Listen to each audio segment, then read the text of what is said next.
Now, they're known as dinosaur trees because they've existed for some 200 million years. But Williamy pine trees are now critically endangered. So today, 4 of them, specially shipped over from Australia, were planted at Bedgebury National Pinetum near Cranbrook. It's all part of a global plan to save the species from extinction, as Kerry Alexandra reports. Nearly 30 years ago, it was presumed these magnificent trees were extinct, gone with the age of the dinosaurs. But when a park ranger lowered himself into a remote ravine in Australia, there they were, dozens of Williamy trees towering around him.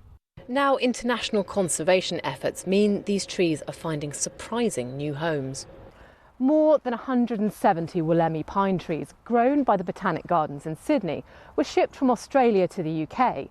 Today, 4 of them were planted here at the National Pinetum in Bedgebury in Kent.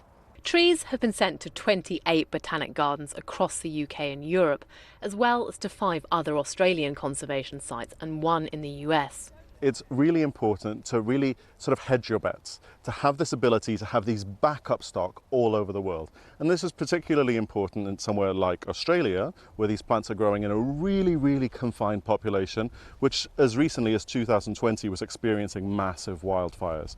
With, a population of under 100 individuals, that could have gone like that.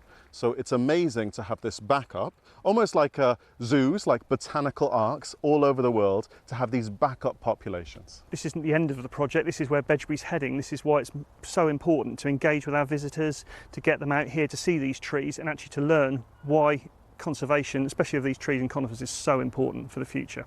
One of the things that makes these trees so remarkable is that they have survived at least 11 ice ages, only to be found in a remote Australian valley by chance.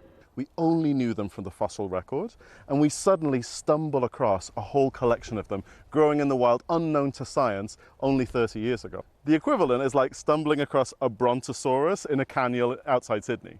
Safely planted, these endangered trees are now amongst thousands being conserved for future generations.